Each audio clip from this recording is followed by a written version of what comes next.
എനിക്ക്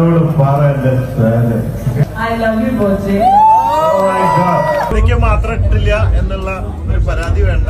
ജയലേനെ ഞങ്ങൾ രണ്ടുപേരെ കൂടിയിട്ടാണ് ഡീൽ ചെയ്യുന്നത്. ഒരുപാട് സന്തോഷം. Thank you. അപ്പൊ ഞാൻ പോട്ടെ.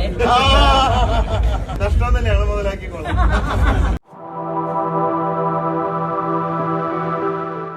നമസ്കാരം. ബോബി ചെമ്മണ്ണൂർ ഹണി റോസ് വിവാദം കെട്ടടങ്ങി. അതായത് മാധ്യമങ്ങൾ ആഘോഷിച്ചു മടുത്തു. ആഘോഷിച്ചത് മുഴുവൻ ഇവിടുത്തെ വലിയ ചാനലുകളാണ്, അതായത് മുഖ്യധാര ചാനലുകൾ. ബോബി ചെമ്മണ്ണൂരിനെ അടിക്കാനായി കൊട്ടേഷൻ എടുത്ത് നല്ലോണം അങ്ങോട്ട് പൂശി ഇത്രയും നാൾ കൊടുത്തിട്ടുള്ള പരസ്യവും മറ്റു കാര്യങ്ങളും എല്ലാം മേലെ വരിയിലാക്കി എന്തോ ഒരു വലിയൊരു മഹാപരാധം ചെയ്തു എന്നൊക്കെ പറഞ്ഞുകൊണ്ട് വലിയ രീതിയിൽ വാദിക്കുന്നത് കേട്ടു. പക്ഷെ അവർ മനസ്സിലാക്കിയില്ല ഇതൊക്കെ ക്ഷണികമാണ് എന്നും പിന്നീടും ബോബിയെ കാണേണ്ടി വരും എന്നും ഒക്കെ. കാരണം മാധ്യമങ്ങൾ ഇപ്പോഴും പറഞ്ഞുകൊണ്ടിരിക്കുന്നത് ശുദ്ധ പോഷ്കാണ്. ബോബി ചെമ്മണ്ണൂർ കുന്തി ദേവി എന്ന് വിളിച്ചു ആക്ഷേപിച്ചു എന്ന് പറയുമ്പോൾ ആ വീഡിയോ മുഴുവൻ കണ്ട ആൾക്കാർക്ക് അറിയാം അതിൽ അത്തരത്തിലുള്ളൊരു ആക്ഷേപവും ഉണ്ടായിരുന്നില്ല എന്ന്. പ്രഥമ ദൃഷ്ടിയ കോടതി അങ്ങനെ പറഞ്ഞില്ലേ ഇങ്ങനെ പറഞ്ഞില്ലേ എന്നൊക്കെ ചോദിക്കും. ട്രയലിന് വരട്ടെ, അപ്പോൾ നമുക്കറിയാം ഈ കേസ് എന്താണ് സംഭവിക്കുക എന്നുള്ളത്. ഞാൻ ബോബി ചെമ്മണ്ണൂരിന് സൈഡ് ചേർന്ന് പറയുന്നതല്ല, ബോബി ചെമ്മണ്ണൂർ എൻ്റെ അമ്മയുടെ മോനുമല്ല. എൻ്റെ അഭിപ്രായങ്ങൾ പറയുന്ന സമയത്ത് ഞാൻ എൻ്റെ അഭിപ്രായങ്ങൾ തന്നെയായിട്ട് പറയും. അതിന് കാരണം നമ്മുടെ അഭിപ്രായങ്ങളാണല്ലോ പറയേണ്ടത്, അല്ലാതെ ആരെയും സൈഡ് ചേർന്ന് പറയേണ്ട ഒരു ആവശ്യമില്ല. ഈ വീഡിയോയിൽ ഞാൻ നിങ്ങളോട് പറയാൻ ഉദ്ദേശിക്കുന്നത് ഹണി റോസ് ചതിക്കപ്പെട്ട കഥയാണ്. അഥവാ ഹണി റോസിനെ ചതിച്ചതാണ് എന്ന് എനിക്ക് തോന്നുന്നു. അതങ്ങനെ പറയാൻ കാരണം മീഡിയകളിൽ മറ്റ് യൂട്യൂബ് ചാനലുകളിലും മറ്റ് ചില ചാനലുകളും വിശ്വസിക്കാൻ കൊള്ളാവുന്ന ചില ചാനലുകളിലുമൊക്കെ അത് സംബന്ധിച്ചിട്ടുള്ള വാർത്തകൾ വരുന്നു. ഒന്ന്, അവസരം നഷ്ടപ്പെടുമ്പോഴുള്ള ഒരു മനോവേദന, മറ്റൊരു ഭാഗത്ത് തങ്ങൾക്ക് കിട്ടാനുള്ളത് കിട്ടാതിരിക്കുമ്പോഴുള്ള ഒരു അസൂയയും പ്രതികാരവും. ഇത് രണ്ടും കൂടി സമ്മേളനിച്ചപ്പോൾ ബോബി ചെമ്മണ്ണൂരിൻ്റെ അറസ്റ്റായി പരിണമിച്ചു എന്നതാണ് ഇപ്പോൾ മനസ്സിലാകുന്ന വിവരം. ബോബി ചെമ്മണ്ണൂർ വയനാട്ടിലെ അദ്ദേഹത്തിൻ്റെ 1000 ഏക്കർ ബോച്ചെ 1000 ഏക്കർ എന്നാണ് അതിന് പേരിട്ടേക്കുന്നത്. 1000 ഏക്കർ ഉണ്ടോ ഇല്ലയോ എന്നുള്ളത് വേറെ വിഷയമാണ്. നമ്മൾ ഈ സൺഫ്ലവർ ഓയിൽ എന്ന് പറയുന്നത് പോലെ സൺഫ്ലവർ ഓയിലിൻ്റെ അകത്ത് സൺഫ്ലവർ ഉണ്ടോ എന്ന് ചോദിച്ചു കഴിഞ്ഞാൽ അത് ആ ഓയിലിൻ്റെ പേരാണ് എന്നായിരിക്കും ഉത്തരം വരിക എന്ന് പറയുന്നത് പോലെയാണ്. ഇവിടെ ബോച്ചെ 1000 ഏക്കർ എന്ന് പറയുമ്പോൾ 1000 ഉണ്ടോ ഇല്ലയോ എന്നാണ് ഇവിടെ ചർച്ച വരുന്നത്. 1000 ഉണ്ടോ ഇല്ലയോ എന്നുള്ളത് ബോച്ചെ നോക്കിക്കോളും. നമ്മളെ സംബന്ധിച്ചിടത്തോളം, ഇവിടുത്തെ വയനാടിൻ്റെ ടൂറിസത്തെ സംബന്ധിച്ചിടത്തോളം അത് ഉപകാരമാണോ ഇല്ലയോ എന്ന് നോക്കിയാൽ മതിയല്ലോ. അതാണ് മന്ത്രി മുഹമ്മദ് റിയാസ് നോക്കിയത്. ആ മുഹമ്മദ് റിയാസിൻ്റെ ആ കാര്യം പറയുന്നതിന് മുമ്പ് ഒരു കാര്യം എനിക്ക് നിങ്ങളോട് പറയാനുണ്ട്. ഈ ബിസിനസ് എന്ന് പറയുന്നത് രാഷ്ട്രീയത്തിലുമുണ്ട്. അവർക്ക് എത്ര കിട്ടും എന്നാണ് നോക്കുന്നത്. അത് കിട്ടിയില്ല എന്നുണ്ടെങ്കിൽ അവർ ആ പദ്ധതി പൂട്ടും. അത് എത്ര നല്ല പദ്ധതിയായാലും നടത്താൻ സമ്മതിക്കില്ല. അതിൻ്റെ ഉദാഹരണമാണ് ഈ ലോകത്തിലെ വേൾഡിലെ ഏറ്റവും നല്ല മാലിന്യ സംസ്കരണ പ്ലാന്റ് പൂട്ടിച്ചത്. CPM ആണ് പൂട്ടിച്ചത്, കൊടുങ്ങല്ലൂർ ചാപ്പാറ പ്ലാന്റ്. അതിൻ്റെ കഥ ഞാൻ ഇതിനു മുമ്പ് പല വീഡിയോകളിലും പറഞ്ഞിട്ടുണ്ട്, അതുകൊണ്ട് ഞാൻ ഇവിടെ എക്സ്പ്ലെയിൻ ചെയ്യുന്നില്ല. ഈ ലോകത്ത് ഏറ്റവും നല്ലതാണ്, ഈച്ചയില്ല, കൊതുകില്ല, മണമില്ല, പൊടിയില്ല, നല്ല അടിപൊളി ഒരു പ്ലാന്റാണ് എന്നൊക്കെ പറഞ്ഞു. സത്യമായിരുന്നു അത്. കാര്യം അത് ഇവിടെ നടപ്പിലാക്കിയിരുന്നെങ്കിൽ, കേരളം മുഴുവൻ നടപ്പിലാക്കിയിരുന്നെങ്കിൽ കേരളത്തിൻ്റെ സാമ്പത്തിക പ്രതിസന്ധി ഫുള്ള് തീർന്നേനെ. ഇന്ത്യയിലെ മുഴുവൻ മാലിന്യം നമുക്ക് കച്ചവടമാക്കാൻ കഴിയുമായിരുന്നു. മാത്രമല്ല, കേരളം എന്ന് പറഞ്ഞാൽ എന്താ പറയുക, സിംഗപ്പൂരിനേക്കാളും മേലെ കയറിപ്പോകാൻ കഴിയുന്ന, മാലിന്യം കൊണ്ട് മാത്രം അതിനേക്കാൾ വലിയ രീതിയിൽ വികസിക്കാൻ കഴിയുന്ന ഒരു പദ്ധതിയായിരുന്നു അത്. പക്ഷെ അതിന് കോഴ കൊടുക്കാൻ തയ്യാറായില്ല എന്നൊറ്റ കാരണം കൊണ്ട്, CPM-ന് കോഴ കൊടുക്കാൻ, അതും ശുചിത്വ മിഷനും കോഴ കൊടുക്കാൻ തയ്യാറായില്ല എന്നൊറ്റ കാരണം കൊണ്ടാണ് ആ പദ്ധതി പൂട്ടിച്ചത്. നടപ്പിലാക്കി വരുമായിരുന്നു 3.5 വർഷത്തോളം അത് നന്നായിട്ട് റൺ ചെയ്തതാണ്. എന്നിട്ട് അതിനെ പൂട്ടിച്ചു. പോട്ടെ, അത് മറ്റൊരു കഥ. എന്നാൽ ഇത് സംബന്ധിച്ച് ഞാൻ അന്നത്തെ മന്ത്രി മഞ്ഞനാംകുഴി അലീൻ്റെ വീട്ടിൽ പോയി സംസാരിച്ചിരുന്നു. അദ്ദേഹം കൂടി ചേർന്നുകൊണ്ട് പിന്നെ CPM-ന്റെ യുവജന സംഘടനകളും എല്ലാം കൂടി ചേർന്നുകൊണ്ട് പിന്നീട് പൂട്ടിക്കുന്ന കണ്ടു. അതൊരു കഥ. അപ്പോൾ ഇതുപോലെ ഒരു കഥയുടെ ഇരയായി മാറുകയായിരുന്നു ഇവിടെ ഹണി റോസും എന്ന് ചിന്തിക്കാൻ കാരണമുണ്ട്. ഈ സംഭവം നടക്കുന്നതിന് മുമ്പ് മന്ത്രി മുഹമ്മദ് റിയാസ് പറഞ്ഞ ചില കാര്യങ്ങളുണ്ട്, ഒന്ന് കേൾക്കാം. എല്ലാവർക്കും നമസ്കാരം. വയനാടിൻ്റെ വിനോദസഞ്ചാര മേഖലയുടെ പ്രചരണത്തിന് വേണ്ടി ഇങ്ങനെ ഒരു ഒത്തുചേരൽ സംഘടിപ്പിക്കുന്നത് ഏറെ ആഹ്ലാദകരമാണ്. ചൂരൽമല ദുരന്തം ഏറ്റവും കൂടുതലായി ബാധിച്ചത് വയനാട്ടിലെ ടൂറിസം മേഖല കൂടിയായിരുന്നു. കേരളമാകെ ഒറ്റക്കെട്ടായി നിന്നുകൊണ്ട് ഇപ്പോൾ വയനാട് ടൂറിസത്തെ തിരികെ പിടിച്ചു കൊണ്ടുവരികയാണ്. ടൂറിസം വകുപ്പിൻ്റെ നേതൃത്വത്തിൽ ടൂറിസം മേഖലയ്ക്ക് ഉണർവേകാൻ നടത്തുന്ന പ്രചരണ പരിപാടികൾ ഫലപ്രദമായി മുന്നോട്ട് പോകുന്ന ഘട്ടമാണ് ഇത്. വയനാട്ടിലെ ടൂറിസം മേഖല ആകെ ഒന്നായി ടൂറിസം വകുപ്പിനൊപ്പം അണിചേർന്നിട്ടുണ്ട്. വയനാടിൻ്റെ ടൂറിസം മേഖലയെ പരിചയപ്പെടുത്തുവാനും കൂടുതൽ പ്രചരണം നൽകുവാനും ബോബി ചെമ്മണ്ണൂരിൻ്റെ നേതൃത്വത്തിൽ നടത്തുന്ന യൂത്ത്ഫുൾ വയനാട് എന്ന പരിപാടി സഹായകരമാകട്ടെ എന്ന് ആശംസിക്കുന്നു. യൂത്ത്ഫുൾ വയനാടിന് എല്ലാവിധ ആശംസകളും നേരുകയാണ്. നോക്കൂ, ഈ രീതിയിൽ വളരെ പൊക്കി അങ്ങോട്ട് അടിച്ചു. പൊക്കി അടിച്ചിട്ട് ബോബി ചെമ്മണ്ണൂർ ആണ് ഇനിയിപ്പോൾ അടുത്ത ഒരു ബ്രാൻഡ് അംബാസഡർ എന്ന നിലയിൽ, അല്ലെങ്കിൽ ഇതിനൊക്കെ നേതൃത്വം കൊടുക്കാൻ പോകുന്നത് എന്ന നിലയിൽ സംസാരിച്ചു. എന്നിട്ട് വെറുതെ അങ്ങനെ ചെയ്യാൻ പറ്റൂലല്ലോ. ഒരു ടൂറിസം ആയാലും എന്തായാലും ഏതെങ്കിലുമൊക്കെ ചെയ്യുമ്പോൾ നമുക്ക് ചെമ്പില്ലെങ്കിൽ കാര്യം നടക്കില്ല. ഈ ചെമ്പ് മറുപടിക്കൂടെ ബോബി ചെമ്മണ്ണൂർ കൊടുക്കുമെന്ന് വിചാരിച്ചിട്ടുണ്ടാകണം. കിട്ടിയില്ല. അത് കിട്ടാതെ വന്നപ്പോൾ നമ്മുടെ എക്സാലോജിക്കിന്റെ പണം PVയിലൂടെ വന്നു. PVക്ക് വന്ന കഥ CMRL ത്രൂ PV അത് ഏത് വഴി വന്നു എന്നുള്ള കഥകൾ നമ്മൾ കുറെ സംസാരിച്ചതാണ്. ആ PV താനല്ല എന്നൊക്കെ അന്ന് പിണറായി പറഞ്ഞ കഥയൊക്കെ നമുക്കറിയാം. അതെന്തോ ആയിക്കോട്ടെ, ഏതായാലും CMRLന്റെ നിന്ന് പണം അങ്ങനെ ഒഴുകി PVയിലേക്ക് എത്തിയ കഥ പോലെ തന്നെ ഇവിടെ ബോബി ചെമ്മണ്ണൂരിൽ നിന്ന് ഈ പറഞ്ഞ ടൂറിസം മുഹമ്മദ് റിയാസിലൂടെ നേരെ പിണറായിലേക്ക് കുറച്ച് പണം ഒഴുകും എന്ന് കരുതി എന്നാണ് പുറത്തു വരുന്ന വിവരങ്ങൾ. അപ്പോൾ ആ ഒരു ഒഴുക്ക് ബോബി ചെമ്മണ്ണൂർ തടഞ്ഞു. ആ പണിക്ക് ഞാനില്ല, അങ്ങനെ പൈസ തരാനില്ല എന്ന് പറഞ്ഞു. ബോബി അങ്ങനെയാണ്. ബോബി എത്ര ഫ്രോഡാണെന്ന് ആൾക്കാർ പറഞ്ഞാലും, ബോബി എങ്ങനെ തോന്നിയാസങ്ങൾ പറഞ്ഞാലും, എന്തൊക്കെ ചെയ്തെന്ന് പറഞ്ഞാലും അയാൾ ഒരു രസികനാണ്. അതുപോലെ അയാൾക്ക് നാടിന് വേണ്ടി ചെയ്യാൻ കഴിയുന്ന അയാൾ ചെയ്യുന്നുണ്ട്. ഇവിടെ ബാക്കിയുള്ളവർ പറ്റിച്ചുകൊണ്ട് പോകുന്നതെന്നല്ലാതെ നാട്ടിന് വേണ്ടി എന്തെങ്കിലും ചെയ്യുന്നുണ്ടോ? ഇല്ല. എത്ര പേര് ചെയ്യുന്നുണ്ട്? MA യൂസുഫ് അലി കുറേയൊക്കെ ചെയ്യുന്നുണ്ട്. വേറെ ആരാ ചെയ്യുന്നത്? ബിസിനസ്സുകാരും ചെയ്യുന്നില്ല. പിന്നെ ഇയാൾ കുറച്ച് സെലിബ്രിറ്റി ലുക്കാണ്. ഇറങ്ങി അങ്ങോട്ട് നടക്കും. അതിനിടയിൽ കാണുന്ന എന്തെങ്കിലുമൊക്കെ കാണുമ്പോൾ മൂപ്പര് ബിസിനസ് വളർത്താൻ വേണ്ടിയിട്ടായാലും പ്രൊമോഷൻ വേണ്ടിയിട്ടായാലും എന്തായാലും ആർക്കെങ്കിലുമൊക്കെ ചെയ്യുന്നുണ്ടല്ലോ. അപ്പോൾ അതുകൊണ്ട് അദ്ദേഹത്തിന് ഒരു ജനപ്രീതി ഉണ്ട്. ആ ജനപ്രീതി വെച്ചുകൊണ്ട് ടൂറിസത്തെ വളർത്തിക്കൊണ്ട് അതിൽ നിന്ന് മരുമോൻ മന്ത്രി വഴി മുഖ്യമന്ത്രിയിലേക്ക് അല്ലെങ്കിൽ പിണറായിയിലേക്ക് കുറച്ച് പണം ഒഴുക്കാന്ന് അവർ കരുതി എന്നതാണ് ഇവിടെ ജനസംസാരം. പക്ഷെ അത് ബോബി ചെമ്മണ്ണൂർ തടഞ്ഞു. അത് ചെമ്മണ്ണൂർ ബോബി അനുവദിക്കാതെ വന്നപ്പോൾ സ്വാഭാവികമായിട്ടും ബോബിയുടെ ദേഷ്യം ഉണ്ടാവും. കുറേ കോടികളാണ് നഷ്ടപ്പെടുന്നത്. അത് പണ്ടൊരിക്കൽ എന്നോടും ആരും ദേഷ്യം ഉണ്ടായിരുന്നു. ഈ നേരത്തെ പറഞ്ഞ ചാപ്പാറ പ്ലാന്റ് പൂട്ടിച്ച ശേഷം തുമ്പൂർ മൊഴി എന്ന് പറഞ്ഞൊരു പദ്ധതി നടപ്പിലാക്കാൻ അവർ പ്ലാൻ ചെയ്തപ്പോൾ കൊടുങ്ങല്ലൂരിൽ പ്രസംഗിക്കാൻ എന്നെ വിളിച്ചത്. മുഖ്യ പ്രസംഗക്കാരിൽ ഒരാളായിട്ട് 2 പേരായിരുന്നു ഞങ്ങൾ ഉണ്ടായിരുന്നു. അതിൽ ഞാനും ഉണ്ടായിരുന്നു. ഞാനതവിടെ പൊളിച്ചങ്ങോട്ട് കയ്യിലിട്ട് കൊടുത്തു. ഒരു ബിന്നിന് 10,000 എന്ന് പറയുന്നത് അഴിമതിയാണെന്നും 10,000-ൽ 6,500 അഴിമതിയാണെന്നും 1 കോടി ബിന്നുണ്ടാക്കുമ്പോൾ 6,500 കോടി രൂപ അഴിമതി പുട്ടടിക്കാൻ വേണ്ടിയിട്ട് സർവകക്ഷികൾ ഉണ്ടാക്കുന്നതാണെന്നും 3,500 രൂപയ്ക്ക് ഞാൻ ഉണ്ടാക്കി കൊടുക്കാന്ന് പറഞ്ഞുകൂടി ആ പദ്ധതി പൂട്ടിക്കെട്ടി വേണ്ടാന്ന് വെച്ചു. അന്ന് എന്നെ കിട്ടിയിരുന്നെങ്കിൽ ഇന്നിങ്ങനെ സംസാരിക്കാൻ ഞാൻ ഉണ്ടാവില്ലായിരുന്നു. എന്നെ തല്ലിക്കൊന്നേനെ അവരെല്ലാവരും കൂടെ കൂടി. അപ്പോൾ അതേ ഒരു അവസ്ഥ ബോബി ചെമ്മണ്ണൂരിനുണ്ടായി. അപ്പോൾ ബോബിയെ ഒതുക്കണം. അതിനൊരു കാരണം നോക്കിയിരിക്കുകയാണ്. അവിടെയാണ് ഹണിറോസിനെ അവർ കരുവാക്കുന്നതെന്ന്. ഹണിറോസ് സത്യത്തിൽ പെട്ടുപോയതാണ് എന്നാണ് തോന്നുന്നത്. കാരണം അതിന് 2-3 കാരണങ്ങളുണ്ട്. ഇവിടെ ആലക്കോട് കണ്ണൂർ ഉദ്ഘാടനം ഇനാഗുറേഷൻ കഴിഞ്ഞ ശേഷം അവിടെ ഈ പറഞ്ഞ മഹാഭാരതത്തിലെ കുന്തിയായിട്ട് അഭിനയിച്ച ഒരു നടിയുണ്ട്. ആ നടീൻ്റെ അതേ ഒരു സൗന്ദര്യമാണ്, അതുപോലെയാണ് ഹണിറോസ് എന്നൊക്കെ പറഞ്ഞ് ഹണിറോസ് അത് കേട്ട് ചിരിച്ച് അതിനുശേഷം കുറെ പൊക്കി പറഞ്ഞ് അതങ്ങനെയാണ്. കാരണം പ്രൊമോഷനുമായിട്ട് ബന്ധപ്പെട്ട് വരുന്നതാണല്ലോ. ഒരു പരിചയമില്ല എന്നുണ്ടെങ്കിലും പൊക്കിയടിക്കും. അങ്ങനെ പൊക്കിയടിക്കാൻ വേണ്ടി തന്നെയാണ് ഇതിനെ വിളിച്ചു കൂട്ടുന്നത്. അത് രസമാണ്. നമുക്ക് തോന്നും അതങ്ങനെയാണെന്നുള്ളത്.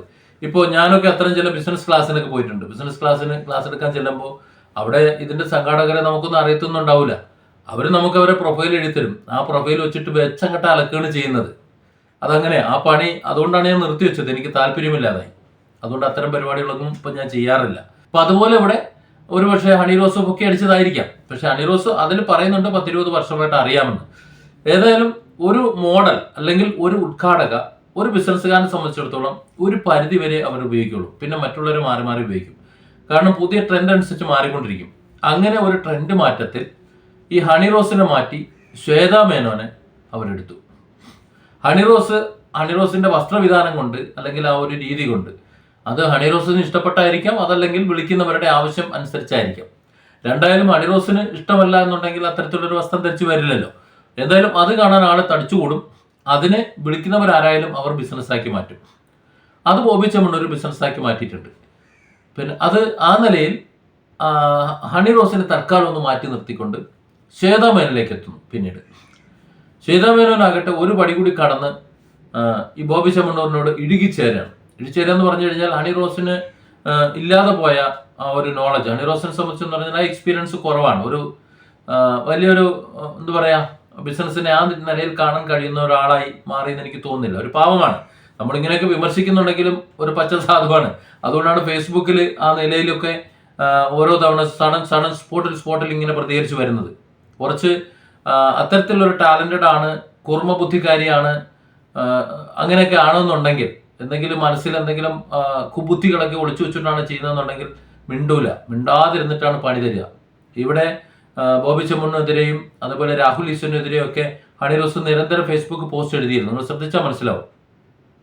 അതിന്റെ സൈക്കോളജിയിൽ നമുക്ക് മനസ്സിലാകുന്നത് അതൊരു സാധുവാണെന്നാണ്, പെട്ടുപോയതാണത്. അപ്പോൾ ആ രീതിയിൽ പ്രതികരിച്ചപ്പോൾ ജനമെതിരായപ്പോൾ അത് തനിക്ക് ഇതുപോലെ ഒരു വലിയൊരു അടി ഉണ്ടാകും എന്നൊരു പക്ഷേ ഈ കളിപ്പിച്ചവരാരും പഠിപ്പിച്ചു കൊടുത്തില്ല. ഏതായാലും ഹണി റോസിൽ നിന്ന് മാറി ഈ പറഞ്ഞ ബോബി ചെമ്മണ്ണൂർ ശ്വേതാമേനനിലേക്ക് എത്തിയപ്പോൾ ശ്വേതാമേനൻ ഒന്നുകൂടി അടുത്ത് ഐ ലവ് യു പറയാനും, അതേപോലെ പബ്ലിക്കിലേക്ക് നോക്കിയിട്ട്, പബ്ലിക്കിനെ നമ്മൾ ഇങ്ങനെ ചുംബനം അടിച്ചു വിടുമല്ലോ എന്ന് പറയുന്നത് പോലെ പബ്ലിക്കിന് നേരെ ഹഗ് ചെയ്യാനും ഒക്കെ, ഹഗ് വേണമെന്ന് പറയുമ്പോൾ ഹഗ് ചെയ്യാനും ഒക്കെ തയ്യാറായി. പക്ഷേ വേഷവിധാനം വേറെയായിരുന്നു. അപ്പോൾ ഒരു കാര്യം മനസ്സിലായി, ഈ ജനങ്ങൾക്ക് വേണ്ടത് ഇത്തരത്തിലുള്ള മോഡേൺ ഡ്രസ് അല്ല, അവരുടെ ആക്ടിവിറ്റിയാണ്, സംസാരമാണ്. എങ്ങനെയാണ് ഇന്ററാക്ഷൻ ഉണ്ടാകുന്നത് എന്നനുസരിച്ചിട്ടാണ് അവിടെ ആൾ കൂടുന്നതെന്ന് മനസ്സിലായി. അപ്പൊ അത് തന്നെയാണ് ബോബി ചെമ്മണ്ണൂർ തുടക്കം മുതൽ സംസാരിച്ചു വരുന്നത്. ദ്വയാർത്ഥ പ്രയോഗമൊന്നും അല്ലത്. അത് അദ്ദേഹത്തെ തകർക്കാൻ വേണ്ടിയിട്ടുള്ള ഒരു ശ്രമത്തിൽ ഇങ്ങനെ കോടതിയും മറ്റു കാര്യങ്ങളും എല്ലാം ഇങ്ങനെ സംസാരിച്ചെങ്കിലും മലയാളികളെല്ലാം സംസാരിക്കുന്ന ഒരു നാടൻ സംഭാഷണമാണത്. അത് ഇത്രയധികം മലമറിക്കാനുള്ള സംഭവമൊന്നും അതിനകത്തില്ല. ഏതായാലും ശ്വേതാമേനോൻ തൻ്റെ ഒരു ഗ്യാപ്പ് തന്നെ മാറ്റി നിർത്തിയിട്ട് ശ്വേതാമേനോൻ അവിടെ കയറിയത് തനിക്ക് ഉണ്ടാകുന്ന ഒരു വലിയ നഷ്ടമാണ് എന്ന് ഒരു പക്ഷേ ഹണി റോസ് മനസ്സിലാക്കിയിട്ടുണ്ടാകണം, അല്ലെങ്കിൽ ചിന്തിച്ചിട്ടുണ്ടാകണം. ആ ഒരു വിഷമത്തിൽ ഇരിക്കുമ്പോഴാണ് നമ്മുടെ വയനാട്ടിലത്തെ കേസ് കിടക്കുന്നത്. നമ്മുടെ മുഹമ്മദ് റിയാസ് ബോച്ചയെ പൊക്കിക്കൊണ്ടിങ്ങോട്ട് വരുന്നത്. അപ്പോൾ അതിൽ കുറച്ച് കോടികൾ CMRലൂടെ വന്നതുപോലെ ഇപ്പുറത്തൂടെ കുറച്ച് കോടികൾ ഉണ്ടാക്കാമെന്ന് കരുതിയതാണ് ബോബി ചെമ്മണ്ണൂർ അടിച്ച് പൊളിച്ച് അങ്ങോട്ട് ഇട്ടത്. അപ്പോൾ പിന്നെ സ്വാഭാവികമായിട്ടും പിന്നെ ബോബി ചെമ്മണ്ണൂരിനെ നേരെ കൊണ്ടുവരും, സമ്മതിക്കില്ല. അപ്പോൾ അതിനെ നല്ല ഒന്നാന്തരമായിട്ടൊരു മണിച്ചിത്രത്തായിട്ട് പൂട്ടിയ പൂട്ടായിരുന്നു നമ്മൾ കഴിഞ്ഞ കുറച്ച് ദിവസമായി കണ്ടത്.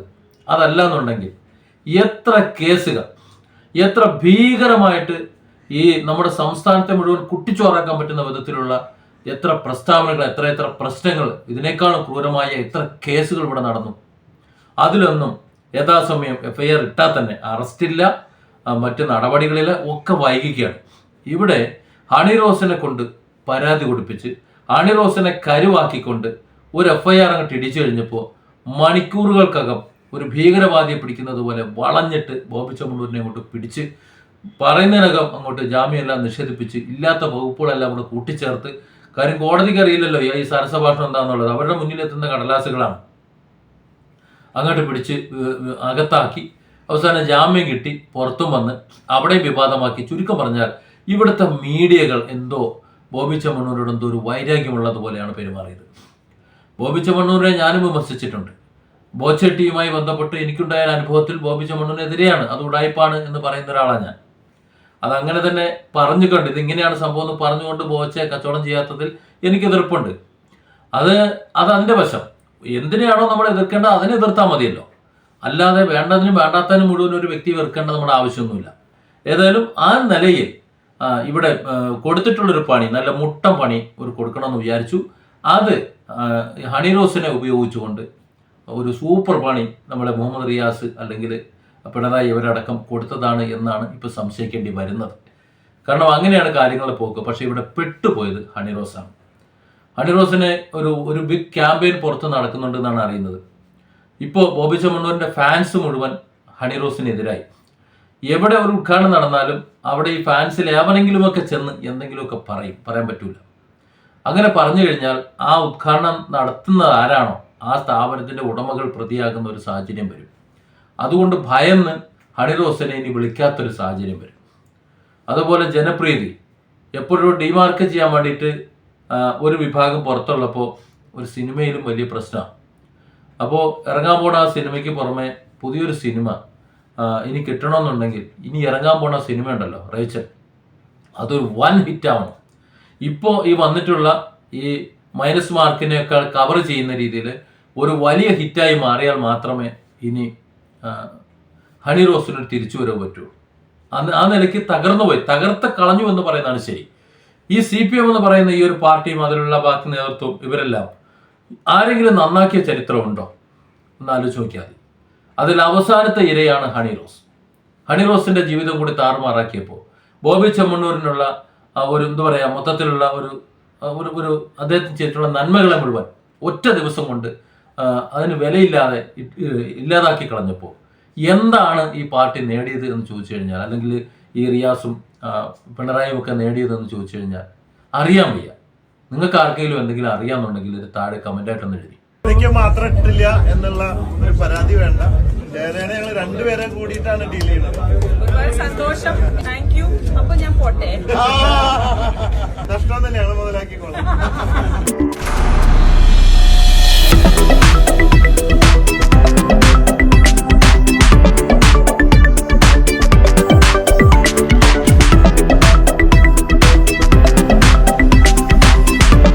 ബോച്ചയ്ക്ക് പ്രായം കൂടുന്നില്ല. എന്റെ കയ്യിൽ രഹസ്യം അതേ ക്രീമാണ് ഞാൻ വെക്കുന്നത്. ആ ക്രീമ എല്ലാവർക്കും കൊടുക്കരുതെന്ന് എന്റെ ഭാര്യ പറഞ്ഞു. എന്നോട് പറയാൻ ഐ ലവ് യു ബോച്ചെ. രോമാഞ്ചം. ബോബി ചെമ്മണ്ണൂർ ഇന്റർനാഷണൽ പ്രയാറിൽ ഉദ്ഘാടനം ചെയ്യപ്പെട്ടു. ഇതിന്റെ പ്രത്യേകത ഏറ്റവും കുറഞ്ഞ പണിക്കൂലിയിൽ 916 പരിശുദ്ധ സ്വർണ്ണാഭരണങ്ങൾ നൽകുക എന്നത് തന്നെയാണ്. തീർച്ചയായും ഇവിടെയും ഇവിടുന്ന് കിട്ടുന്ന ലാഭത്തിന്റെ വിഹിതം ഈ നാട്ടിൽ പാവപ്പെട്ടവർക്ക് വേണ്ടി നമ്മൾ ഉപയോഗിക്കും. ഒരു പ്രത്യേകത, സ്വർണം കടമായിട്ട് നൽകുന്നുണ്ട്. ലളിതമായ രീതിയിൽ EMI തിരിച്ചടയ്ക്കാം. ഏത് വിഭാഗത്തിൽപ്പെട്ടവർക്കും ഒതുങ്ങുന്ന തരത്തിലുള്ള സ്കീം നമുക്കുണ്ട്. മാത്രമല്ല, സ്വർണ്ണാഭരണം വാങ്ങുമ്പോൾ മറക്കാതെ കൂപ്പൺ ചോദിച്ചു വാങ്ങാം. നിങ്ങൾക്ക് 2 എണ്ണം കിട്ടും. ഒന്ന്, സ്വർണം വാങ്ങുമ്പോൾ കിട്ടുന്ന കൂപ്പൺ താറാണല്ലേ, മഹീന്ദ്ര താറ് കിട്ടും. അതിന് പുറമെ നിങ്ങൾക്ക് ബോച്ചെ ലക്കി ഡ്രോ ടിക്കറ്റ് പറഞ്ഞല്ലോ 37 കോടി രൂപ നൽകി കഴിഞ്ഞതുവരെ 17 ലക്ഷം പേർക്ക് സമ്മാനം നൽകി. എല്ലാ ദിവസവും രാത്രി 10:30 നറുക്കെടുപ്പാണ്. അപ്പോൾ സൊസൈറ്റിയിൽ വരുന്നവർക്കും ജ്വല്ലറി വരുന്നവർക്കൊക്കെ കൂപ്പൺ മറക്കാതെ ചോദിച്ചു വാങ്ങാവുന്നതാണ്. നിങ്ങൾ എല്ലാവരുടെയും സപ്പോർട്ടിന് നന്ദി. ആൻഡ് ഭയങ്കര സന്തോഷമുണ്ട് ബോച്ചേന്റെ ഈ ഒരു ത്രിപുരയുടെ ഇന്റർനാഷണൽ ജ്വല്ലറി ഷോറൂം ഉദ്ഘാടനം ചെയ്യാനുള്ള ഒരു മഹത്തായ കാര്യം എന്റെ കയ്യിൽ എന്താ പറയാ ദൗത്യം തന്നതിന്. സോ ഒരുപാട് നന്ദി.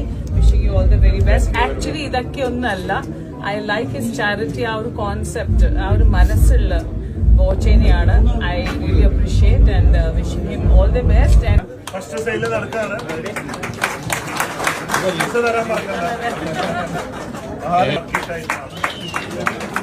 ഭയങ്കര സന്തോഷമുണ്ട്. ഞാൻ ഇതുവരെയും ആദ്യമായിട്ടാണ് ഞാൻ ബോച്ചേനെ കാണുന്നത്.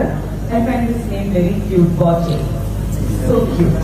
അല്ല, എന്തെങ്കിലും ആദ്യമായിട്ടാണ് ഞാൻ കുറച്ചും കൂടി ശ്രദ്ധിച്ചു നോക്കുന്നത്. ബിക്കോസ് അന്ന് സോഷ്യൽ മീഡിയ ഉണ്ടായിരുന്നില്ല ഞാൻ ആദ്യം കണ്ടപ്പോ. ഇത്രയും വർഷമായിട്ട് എനിക്ക് തോന്നുന്നു നമ്മൾ ആദ്യം ഇവിടെ സോഷ്യൽ മീഡിയ ഇല്ലാത്ത ഒരു വ്യക്തി ഉണ്ടാവില്ല. ആദ്യമായിട്ട് നമ്മള് മുപ്പരെ കണ്ടാല് എപ്പോഴും വിചാരിക്കുമ്പോ എന്ന് മാത്രം മൂപ്പര് പറയുന്ന വാക്കുകളും അതിന് ഭയങ്കര സീരിയസ് ആയി എടുക്കുന്ന ഒരു വ്യക്തിയാണ്. So that's a big thing. ശ്വേതാജിക്ക് ഇന്ത്യ ഹാബ് കോവിഡിന് മുമ്പേ ചോദിച്ചിട്ടുണ്ടെങ്കിൽ ഞാൻ ഇന്ത്യൻ തന്നെയാണ്. നിങ്ങൾ എല്ലാവർക്കും വേണ്ടി ഒരു വലിയ hug. Hello, hi, my dear friends. Suvano, love you. Different angles. Don't forget to subscribe and support this channel.